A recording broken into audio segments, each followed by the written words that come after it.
एक महत्त्वाची घडामोड मवियाच्या नवनिर्वाचित आमदारांचा ग्रँड हयातमध्ये मुक्काम असणार आहे। उद्यापासून ग्रँड हयातमध्ये जवळपास 150 खोल्या आरक्षित करण्यात आलेल्या आहेत। ही अत्यंत महत्त्वाची घडामोड आहे। तर उद्या निकाल लागणार आहे। मात्र निकाल लागण्याआधीच महायुती आणि मविया दोन्ही बाजूंकडून जोरदार खबरदारी घेतली जाते। मवियाकडून आता 150 खोल्या ग्रँड हयातमध्ये आरक्षित करण्यात आलेल्या आहेत। नवनिर्वाचित आमदारांसाठी या खोल्या आरक्षित करण्यात आल्याची माहिती। अधिकची माहिती याबाबत घेऊया आपले प्रतिनिधी दिनेश दुखंडे यांच्याकडून। दिनेश, अत्यंत महत्त्वाची घडामोड काय नेमकं?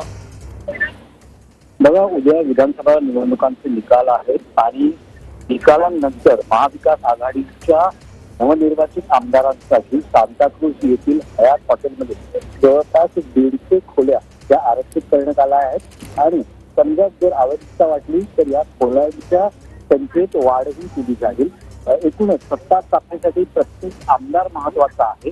महाविकास आघाडी की महायुती यांनी याची उत्सुकता असताना प्रत्येक पक्ष आपला आमदार सुरक्षित जागी ठेवण्याच्या दृष्टीने प्रयत्न करणार। 2021 आपण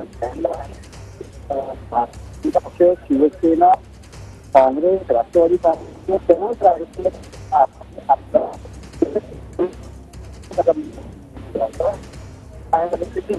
आघाडीचे नवनिर्वाचित आमदार एकत्र असतील आणि त्यांचा मुक्काम हा ग्रँड हयात सांताक्रूज येथील या हॉटेलमध्ये असणार आहे। नक्कीच। तुर्तास धन्यवाद दिनेश, तुम्ही दिलेल्या संपूर्ण माहितीसाठी।